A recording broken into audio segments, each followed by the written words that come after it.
Hello friends and welcome to the latest on Wiser. This week we're talking about the Metaverse, Web3, NFTs, all that kind of stuff. What I can see with NFTs is there's certain use cases and reasons why I think they're really, really valuable.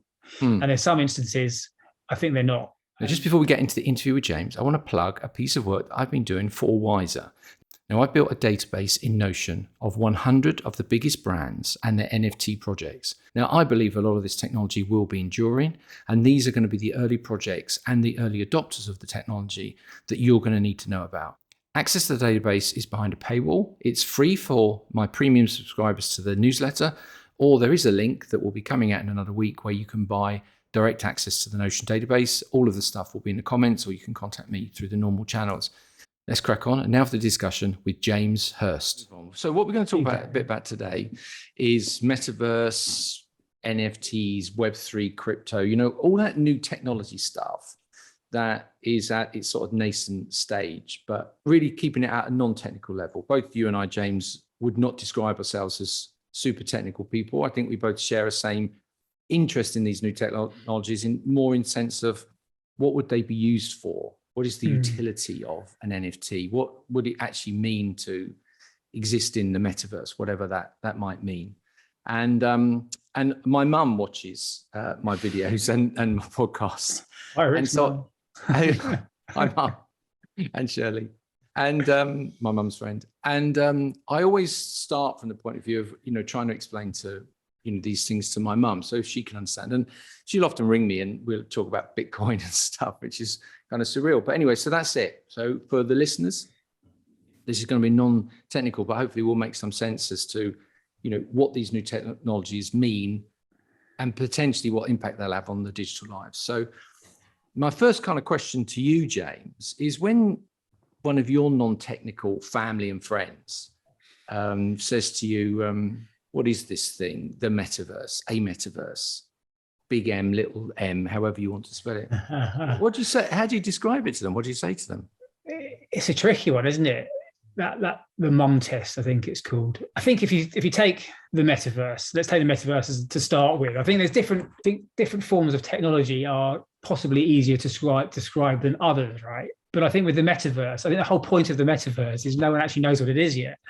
I'm on a very active I've got a few active WhatsApp groups around sort of technology and creativity and advertising. And someone posted the other day about the whole point of it. I think it was actually in kind of relation to Meta's description of what the metaverse is. This place where people can be somewhere virtually but not physically, I guess. But they were kind of very much disputing that because actually no one really knows what the metaverse is yet, right? It's hard to describe because it isn't describable just yet. I think it's so early stages. It's a tricky one to do, and I think what I liked about the post is they describe it as like punk rock. There are no rules, and that's the point. And that's the point. It's there for. I guess with the metaverse, it's kind of, in my perspective, what the metaverse is. And I guess I'm influenced by a couple of different places. One is Ready Player One, the film. And also Free Guy, actually, it's quite a good film that for Web3 and stuff. And the other one is a book called Snow Crash, which I've read fairly recently, actually, which some people may or may not. Yeah, which is a really interesting. Which and actually, if you look at both of them, they take quite a dark.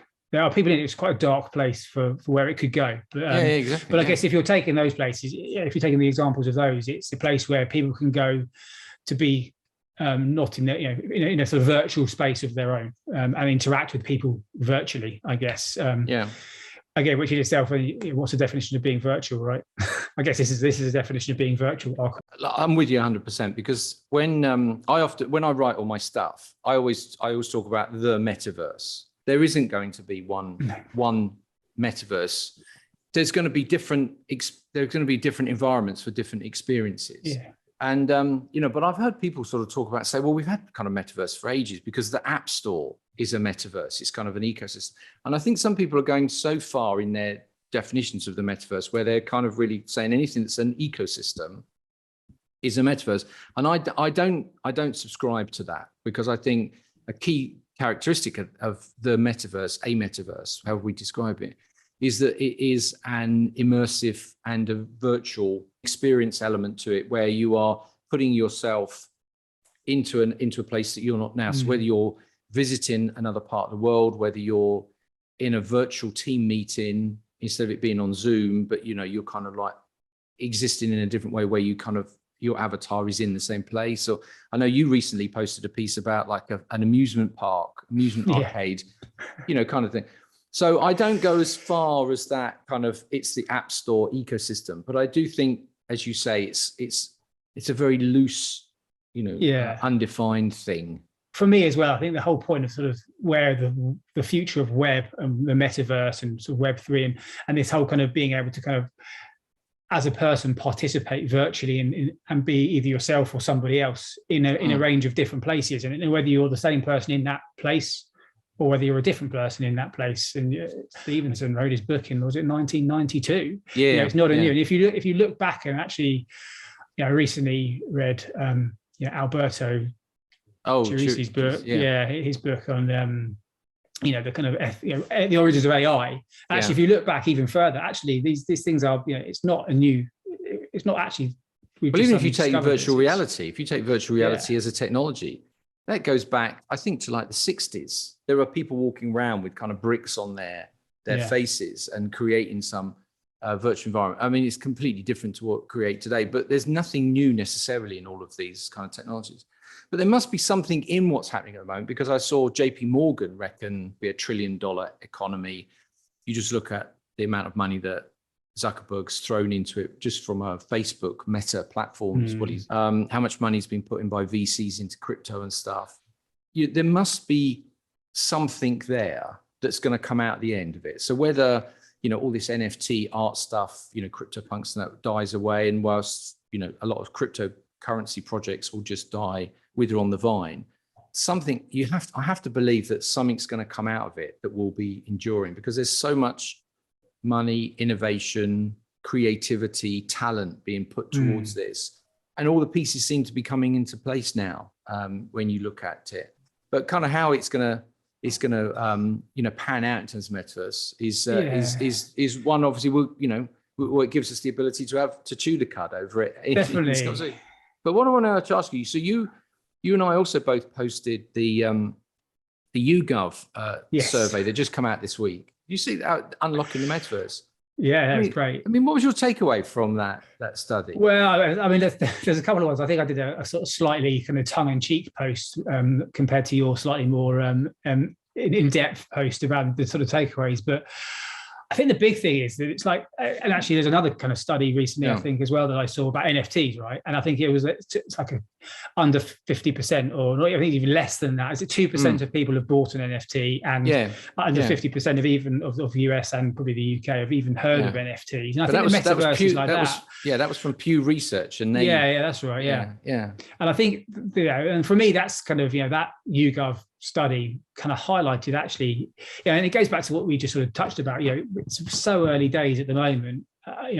Brands and people are kind of experimenting. It's in this sort of experimental phase. Back when like when the internet, in the kind of, I guess, the late 80s, early 90s, or whatever it was, we're in that stage of Web3 where people don't really know where it's going to go, which I think is where the kind of excitement comes from an investment perspective, and it's about sort of trialing it and seeing where you can take it and dipping your toe in and experimenting, which I guess is always the best way to grow, right? So it's so I think from the tongue-in-cheek perspective, what I quite liked is when with the YouGov poll is how they my background, I've worked sort of strategy, kind of innovation, research, design, so there's a little more that kind of world, and I think so. Obviously, research polls and coming from that background are quite interesting to kind of read, and then obviously what YouGov have done is put made 4 groupings, haven't they, for kind of adopters of the metaverse. So I think it was the trialists, the curious, there was the complete rejectors, and there was some other one that I can't quite remember what it was off the top of my head. But what I found quite amusing was that when they looked at the kind of the key hobbies, the in real life hobbies that people do, because obviously one of these things, we talk about the metaverse, it's about going digital with what you do in your real life, right? In your kind of physical life. Was gardening came up quite a lot. And gardening is not something I can imagine how you would ever kind of doing the metaverse? Is it? The only thing I could do is actually it was the majority. Well, of it's the an people odd in the thing, isn't it? Because when UK. you think of gardening, it's so physical. I mean, the whole point. Exactly. I mean, you're not going to be planting your carrots No, virtually, no, are you? exactly. I mean, Well, that's I not mean, going that's to the kind of thing. I work. mean, the only thing I could think of was is it because the people that want to try it are gardeners, and the weather in the UK is so rubbish that actually it means they don't garden anymore. Oh, Is that I mean, why they're keen to try the metaverse? Like, just get me out of this place, and well, get me into a new place where it's always hot. Or, yeah. but the other one was cooking as well. Well, cooking was kind of quite, and again, I Well, I think know if you it's think of weird. cooking, actually, that's an interesting one because on the flip side, it would be interesting. Yeah, you can see how actually it's a bit kind of extreme cooking in the metaverse, but actually, if you can kind of, immerse yourself in an environment that you're cooking in, put your headphones on, a bit like you referenced the kind of the water slide place with your headphones. It takes you off to a different world, and you can kind of, pretend you're cooking for, a big audience, or there's a Michelin star restaurant. So then things like that are kind of, I guess, is how But you imagine stuff it can like be. it's stuff like that which just test my imagination. And Yeah. I'm a bit older. I just as an aside, I recently was playing Fortnite with a 10-year-old, and it's like me trying to play football against you now. I mean, it's just no chance because I'm still trying to work out this and this Yeah. kid. I mean, it's just, but when you think about like cooking, you can't. I don't know how you can divorce the reality of smell and taste in an immersive virtual world. I can get the idea that you're running around, a game environment, or more serious subjects. You're trying to learn how to fly. Yeah. I mean, your dad's a pilot, and he would have learned in simulators and stuff. Well, you can imagine now they can, how much more they can take that. Yeah. How much further they can take that, or operations. There was that recently that story I covered around some co-joined twins that were at the head, and they were able to actually simulate and practice the separation because it was extremely dangerous. It was the brain that was connected, and they were able to create a virtual environment and use virtual reality to practice. And you think, well, that's a great use case, but when it comes to cooking and gardening, seriously? Yeah, I mean, gardening. I'm with you with gardening. I don't know how that one, but I think the cooking thing's an interesting one. I think because I think there are probably technologies now where you can kind of bring out smells, or maybe it's about the kind of linking I guess it's the linking of all the senses, right? So maybe there's something they can do with that sort of technology where you remove all the other senses, so your sense of smell, or I don't know what it could be, but I can see where that would be quite an interesting use case. I actually think. Well, I'm jumping on this one because I'm a cook. Yeah. I wouldn't say I'm a chef, but I do all the cooking in the house. And in fact, my career choice when I was 17 was to be a chef. I never made it. I went into technology. So I like cooking. So to me, the tactile, the whole sensory experience of cooking is all part of it. It's not just the eating of it. But it kind of plays a bit. So what I took away from the report, there was several things that I found really interesting and struck with me. One of them was when they asked the UK and the British, sorry, the US and the British, audience for the survey. The number one kind of use case when people said, well, what we use the metaverse for was going to visiting a destination. Mm-hmm. I thought they'd say games, but it's actually the idea you can go somewhere. I don't know. Let's say I've always wanted to go to Machu Picchu, right? I've never got there, and I probably won't, but it's on there. I like the Galapagos Islands. These places are on my bucket list when I get really old. But the idea that maybe I could experience them now. I don't want them in a cartoon world. I don't want it to be like sitting and watching an episode of an old-fashioned Disney cartoon, which is really where they are today. But if you could imagine that, then I get that. I think it struck me that the number one use case, because I would have bet money that the number one use case, if you ask people in the street, would say games. I mean, half the money, 50% of the money being invested in blockchain projects are all being driven by games. Everything's being driven by games. And that's why I think it's such a big deal that Microsoft are buying Activision for what, $35 billion or whatever it is. And I think this is what's missing for Zuckerberg, because he hasn't got that gaming platform. And, he's buying the kind of the device, but the money's in the game right? But it's interesting. Anyway, yeah. I was just going to add on to that, to your point, but I guess the Zuckerberg, there's sort of 2 points I was just going to add on to that.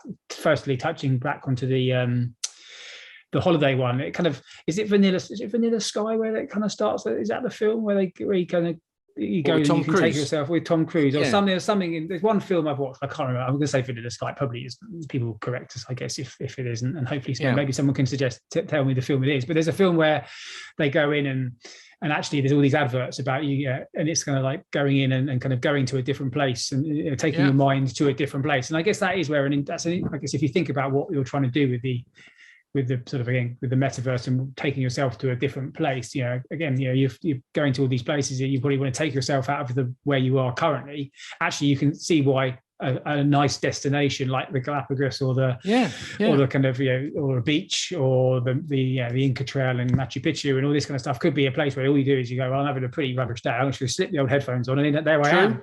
And I'm seeing nice sunsets and I'm sleeping out in the kind of tents and looking over it and seeing it all rise. And so I guess that's a quite interesting thing. But I know the other point I was going to make was with the gaming and kind of, because obviously gaming I think is where the metaverse has actually been around for a long time. You mentioned Fortnite. Fortnite is a metaverse style place. Minecraft. I sat down with my daughter and tried to understand what the hell Roblox was the other day, or fairly recently. And it's all these sort of places, isn't it? And these sort of platforms. But again, what they're doing is and again, this touches on to why I don't think Meta have been particularly successful, because the whole point of the metaverse, as with all tech, is this whole, and again, it's a buzzword we'll throw in, but decentralization, right? It's about not having one person regulating it and controlling it. I think that's the problem that Zuckerberg has, is because he's seen as quite a controlling character. Gaming is a community. They build for each other. That's the sort of a community, which is what I think a lot of people envisage where the metaverse should go. Again, going back to that kind of Ready Player One an analogy and why, but I think with Facebook there, maybe back in the day it would have been indifferent, but I think these days he's seen in a certain way, rightly or wrongly, even his bot tells him that he's seen in a certain way. It's kind of, he's seen in that way. Well, he's having some effect, because the other thing that came out of the YouGov report was they looked at this association of the metaverse and Meta. You probably see that from a branding point of view. And it was something like 65% of Brits and a slightly smaller percentage for Americans. They associate Meta first over every other brand with the metaverse. Yeah. And, I found that kind of odd, but also almost a vindication of the amount of effort and dollars that Zuckerberg has put in. But it's sort of a bit like hijacking it. But coming back to the very first point we talked about, if there isn't going to be one metaverse, the metaverse is going to be actually a broad church, then actually he's probably not going to find himself in a particularly strong position at the end of the day, because you'll say to people, come play Roblox, come play Fortnite, you're in the other side of the world and let's go visit someplace together. I mean, I guess that's probably more likely what's going to happen. In which case, I'm not sure, the people that are going to win that race are going to be the people that have got the best software. I think the way to approach the trouble with most technology, I think there's actually, again, I saw an interesting post. I follow a guy called Tom Goodwin on LinkedIn. He's quite a voice, LinkedIn influencer. And I think he posted something yesterday actually about how there's two ways that sort of, the future sort of technology. There's the kind of a breakthrough technology that comes and you go, right, this is amazing. How do I solve a human challenge? And the other side is what is the human problem that we're trying to solve, right? And how does the technology, come into that? And I think that's the thing. This is where the interesting kind of conversation goes, because you can do both.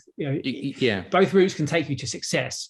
Which one's going to be more successful? I mean, if you've got a breakthrough cancer treatment, then that's going to be groundbreaking and much better than someone like what I'm trying to do, which is change the world of creativity. Because there's creativity has a lot of pains, and there's a tech solution to solve it. And the technology isn't DALL-E or Midjourney, because that's trying to replace people. So I guess that's the way to look at it, really, isn't it? It's about it's tech, and then how do we kind of use that tech for good, solving big humanities problems, or there's what are challenges that you've got as a human in little kind of pockets, and then how can we use that tech to do that? And I think that's where I think with again, going back to the metaverse, I think it's more about, at the moment we're in that infancy, there's an interesting kind of bit of tech or kind of, with sort of the blockchain or whatever is behind the metaverse, but it's about how, how you can understand how the humans are going to use that to kind of connect themselves to different experiences, I guess.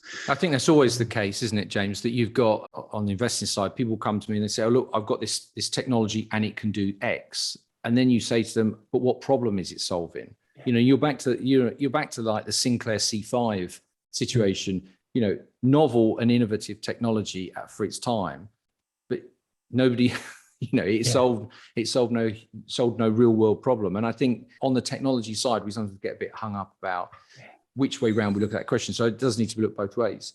But I also think that it's like going back to the kind of the mum test, isn't it? I think there's two other extremes of it, which you've got the kind of, the VC world or the investment world that they know what Web3 and the metaverse and blockchain is, but there's a bit of like fatigue about it. It's like, oh God, not another one of those. On the flip side, you've got, again, going back to the YouGov, 50% of people have heard of or less have heard of an NFT. 50% know what heard of the metaverse or what the metaverse is. But let's move on and let's talk a little bit about NFTs, because the man in the street has heard of metaverse, which is probably a reflection of Zuckerberg's Facebook move, but they won't have heard of NFTs. Whereas to me, I think NFTs are a much more enduring technology. I think there's more likely to be, I would bet that there will be more NFTs in our lives in the next 10 years or in 10 years time than there will be metaverse experiences. That would be my view. I mean, where do you stand on the kind of NFT thing? NFT. I'm undecided about NFTs, if I'm completely honest. I kind of get them. I can see what I can see with NFTs is there's certain use cases and reasons why I think they're really, really valuable. And there's some instances I think they're not. And I think where they're really valuable is it's that kind of, the kind of, I guess we touched upon it. You might have touched upon it with Sean on your podcast, or I did at some point. I've seen people comment, but it's that kind of whole idea about kind of ticketing. So for example, having that digital trail. Whereas if you're going to a concert and you have you can show your kind of NFT entry, or you get your stub on NFT. So thinking back to some of the kind of Oasis at Nebworth, blah blah blah blah. I was there. That kind of stuff. There's that side of things where it goes back to what we were saying before. There's a real kind of human usage for it, and actually it kind of and you can see how that things. What I'm not quite sure about is the kind of the more gimmicky marketing style of NFT. I own an NFT Puppetron's backpack. I'm not quite sure what that's ever going to do for me, but I own it.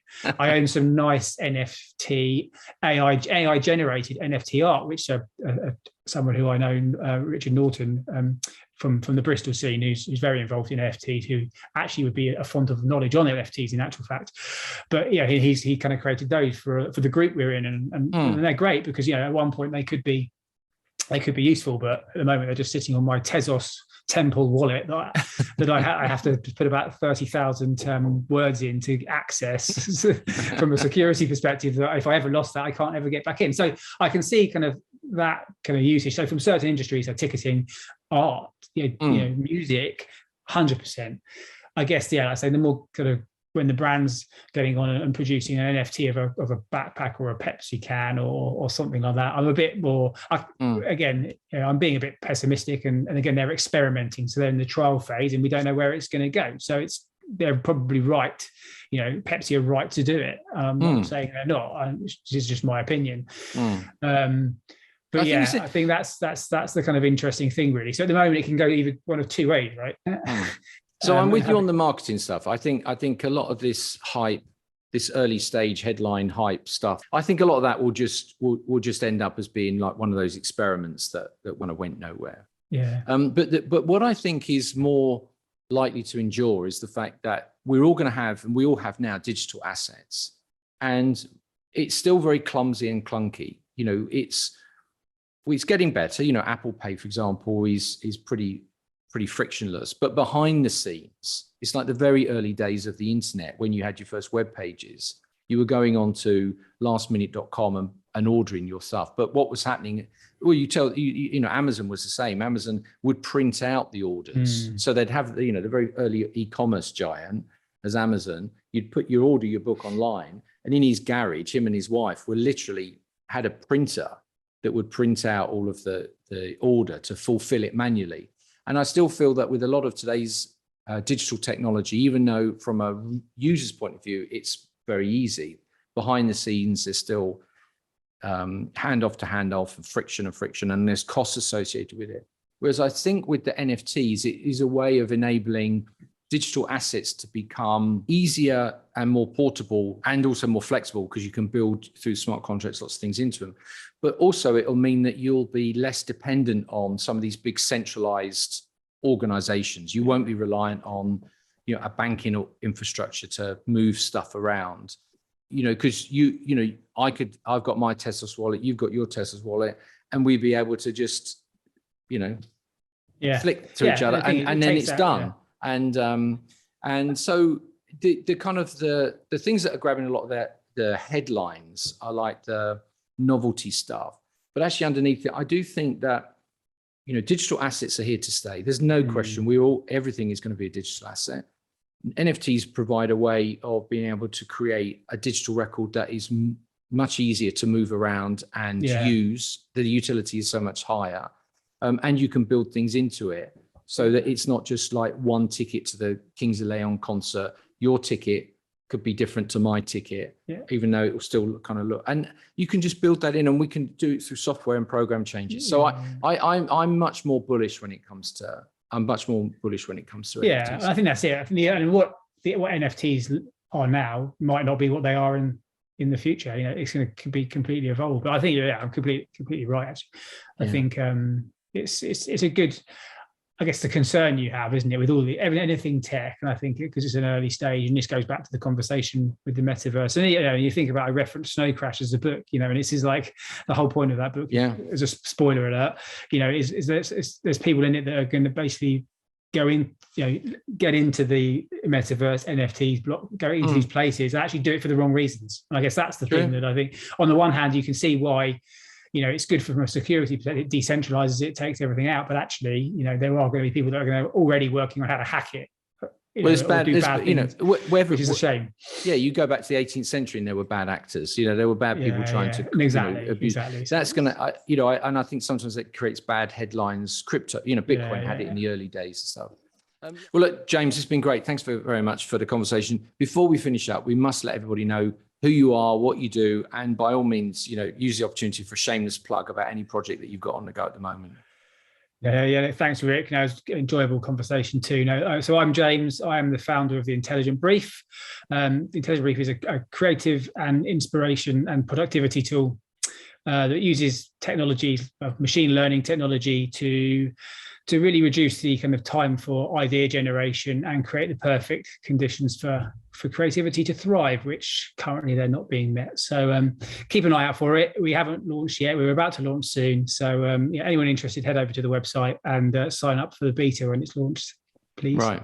Well, we'll put all the links. Well, I'd be interested in that, because just as we wrap up, the idea of matching creativity with something that's kind of so binary and black and white as technology and machine learning, because you often think of, if it's this, it's that, but the creativity side doesn't always seem to naturally match. So I'd be really interested to have another conversation with you about how you're applying technology and automated learning technologies in that creative space. Anyway, look, James, it's been lovely. Thanks very much for your time. Thanks very much for your conversation. Hope all the listeners subscribe, do the like button, look at all the links in the section below, and you'll be seeing James again in a future episode of Wiser. Thanks very much, James. You have a great day. You too, Rick. Thanks a lot.